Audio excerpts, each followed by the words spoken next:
अस्सलाम वालेकुम। कैसे हैं आप सब लोग? उम्मीद है कि आप सब ठीक होंगे और खैरियत से होंगे। अच्छा, आज मैं एक अनदर इंफॉर्मेटिव टॉपिक के साथ आप लोगों की खिदमत में हाजिर हुई हूँ and this is about different subject understanding methodology. Subject understanding methodologies और मीनिंग ऑफ द सब्जेक्ट, ठीक है, and how to convey it in a proper way related to the meaning of that subject, ठीक है। अच्छा अच्छा, सबसे पहले जो बात आती है वो पहला सब्जेक्ट वाइज आता है, ठीक है, एक बात की एक कम्प्लेक्शन की। जिसमें सबसे पहला वर्ड है इंग्लिश। इंग्लिश, अब आप देखिए, इंग्लिश एक सब्जेक्ट है। इंग्लिश ग्लिश इंग इंग कहाँ से वर्ड आया? इंग आया है, word comes from England and leash leash means language, language, mixture of language, ठीक है। बट वैसे इसकी हिस्ट्री अगर मैं आप लोगों को बताऊं तो वो हिस्ट्री ये है कि having emerged from the dialects on vocabulary और जेमेटिक पीपल, ठीक है। English today is constantly changing language that has been influenced by a plethora of different cultures language. अच्छा, it is a mixture of different cultures and language. English means England, in England, and these are those people, Germans who migrated, Germans and Britain, ठीक है, who migrated to England, ठीक है, for education, ठीक है। तो ये word है mixture of words का, ठीक है। अब क्या है कि who settled in Britain in the 5th century, English today is constantly changing language that has influenced by a plethora of different culture, बल्कि मीन यानी मुख्तलिफ कल्चर्स का एक मजमुआ है। It is a mixture of different languages, right. अच्छा, अगला क्या है? What is the meaning of Urdu? Urdu Urdu दू उर का मतलब हुआ कि उर मीन्स इंडो आर्यंस, मीन्स यानी आर्यंस, जो आपने पता है हिस्ट्री पढ़ी होगी मोहनजोदाड़ो या हड़प्पा की, तो वो आर्यन जो उधर उस ज़माने में रहते थे 5000 BC बैकवर्ड्स, तो वो उधर से ये लैंग्वेज बनी है। That had the same colloquial basis as Hindi की तरह के वर्ड्स। जैसे पार्टीशन से पहले इंडिया में हिंदू और जो मुस्लिम्स थे वो इकट्ठे रहते थे, ठीक है। ये मिक्सचर ऑफ लैंग्वेज का एक मजमुआ है, ठीक है। It is official language of Pakistan. It is widely use by the Muslims in urban areas of India.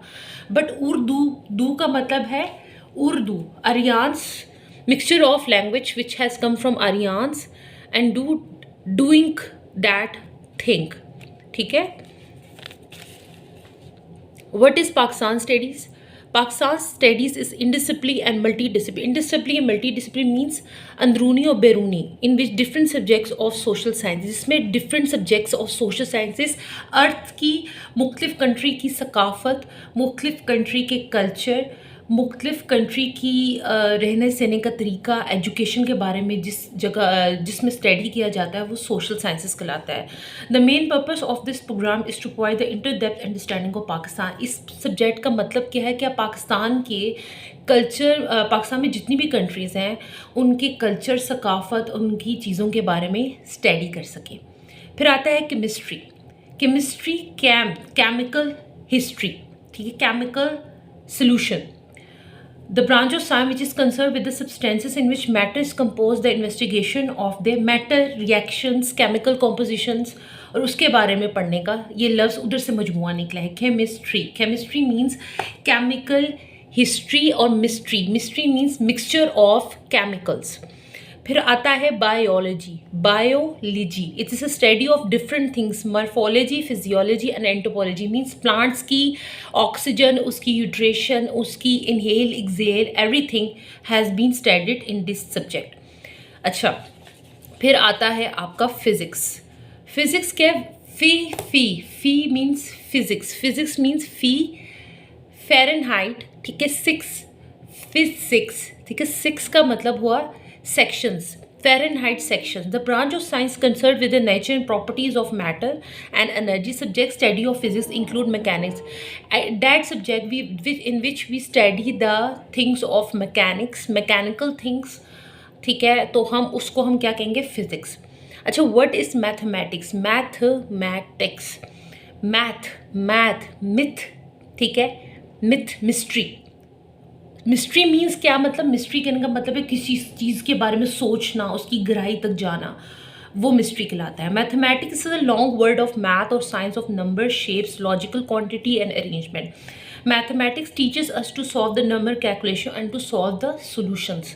मुख्तलिफ चीज़ों का मजमुआ in which we study the myth, the psychological myth and the understanding of that thing, that how to solve it. Myth means your inner mind. inner mind कहने का मतलब हुआ कि उस चीज़ के बारे में आप स्टडी कैसे करते हैं। अच्छा, शॉर्ट रिव्यू मैंने आपको थोड़े से सब्जेक्ट्स का दिए। देने का मकसद सिर्फ ये है कि देखें, बीइंग एज ए टीचर या प्रोफेशनल, हर सब्जेक्ट के टीचर को एक काम करना है, और वो ये करना है कि अपने सब्जेक्ट को और अपने पेपर को ऐसे बच्चों को तैयार करवाएं कि वो प्रैक्टिकली उस चीज़ को एक्सप्लेन कर सके। मीन्स कहने का मतलब सब्जेक्ट के मुताबिक।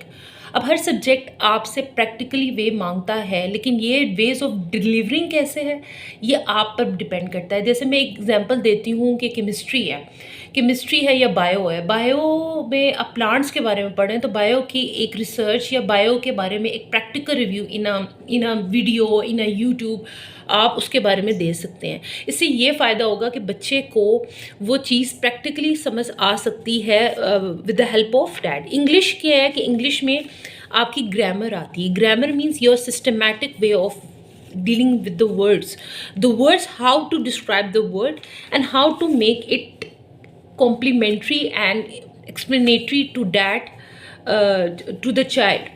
कि इंग्लिश में भी आपको पता है नॉवेल्स, इंग्लिश में सबसे पहली चीज़ ये आती है कि आप बच्चों को नॉवेल्स या डायलॉग रिव्यू के थ्रू भी इस चीज़ को एलैबोरेट करें। ठीक है, हर सब्जेक्ट एक चीज़ मांगता है और वो लॉजिक है।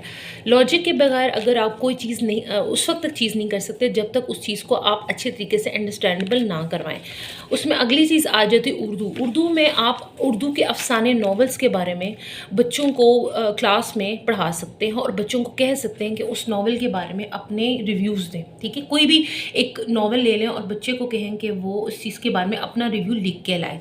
ठीक है, उसके बाद अगला आ जाता है आपके पाकिस्तान स्टडीज़। पाकिस्तान स्टडीज़ पे आप मैप या कोई भी एक प्रैक्टिकल रिव्यू के तौर पर बच्चे को किसी जगह पे लेके जाएं और बच्चे से उस चीज़ के बारे में रिव्यू लें कि यहाँ का वेदर कैसा था, यहाँ का एटमॉस्फेयर कैसा था, पानी कैसा था, यहाँ का एटमॉस्फेरिक जो रिवॉल्वमेंट है वो कैसी है। फिर केमिस्ट्री आता है, उसमें आप केमिकल्स या कोई भी केमिकल लैब में उस चीज़ के बारे में, दवाई की प्रैक्टिकल के तौर पे जो दवाई है, केमिकल है, उसके बारे में आप बता सकते हैं। फिर बायोलॉजी है, बायोलॉजी में आप प्लांट्स उसके इनहिबिटेंट्स के बारे में पढ़ सकते हैं। फिर फिज़िक्स है, फिज़िक्स के बारे में आप वेलोसिटीज़ है, फिज़िक्स में आप बच्चे को बता सकते हैं, कोई मशीन है उसमें बता सकते हैं इस चीज़ के पाइपलाइन में किस तरीके से एक चीज़ बताएगी। फिर मैथमेटिक्स आ जाता है, मैथमेटिक्स में आप बच्चे को इक्वेशंस या कैलकुलेशन में कोई मैथमेटिकल बुक जिसमें आप पॉइंटली एक चीज़ के बारे में बच्चे को बता रहे हैं कि ये सब्जेक्ट में हम इस तरह कैलकुलेट कर सकते हैं या क्या मतलब कर सकते हैं, कोई हिसाब किताब बताएं कि इस तरीके को हम किस तरह सॉल्व करके दे सकते हैं। जैसे हम राशन लेते हैं, मतलब उसमें जब आप टाइम मशीन में तो कर रहे होते हैं तो उसमें कैलकुलेशन कैसे कर सकते हैं, एक प्रॉब्लम सॉल्विंग वे के थ्रू आप बता सकते हैं। बताने का मकसद सिर्फ ये होता है कि सब्जेक्ट जब तक एक चीज़ नहीं होगी, क्योंकि हमारा जो अभी पेपर है that are purely SLO based exams, right. और ये आप लोगों को पता है, मुझे बताने की ज़रूरत नहीं है कि आप पेपर आपके टोटली एसएलओ बेस्ड एग्जाम्स हो गए हैं और इसमें आप लोगों को ज़्यादातर प्रैक्टिकल वे से अगर बच्चे को आप बताएंगे ना तो बच्चा उस चीज़ को ज़्यादा अच्छे तरीके से समझ सकेगा। मेन चीज़ सब्जेक्ट की कंसर्न है कि मीनिंग के मुताबिक उस चीज़ को अच्छे तरीके से रिवॉल्व करा के बच्चों को अगर समझाया जाए तो बच्चा उस चीज़ को ज़्यादा अच्छे तरीके से समझ सकता है। ठीक है, तो ये मेरा शॉर्ट इंट्रोडक्टरी वीडियो थी। आई होप आप लोगों को अच्छी लगी होगी। प्लीज़ मुझे रिव्यूज़ कमेंट्स दें और इंशाल्लाह अभी मैं एक और इन्फॉर्मेटिव टॉपिक के साथ आप लोगों की खिदमत में हाजिर होंगी। Thank you.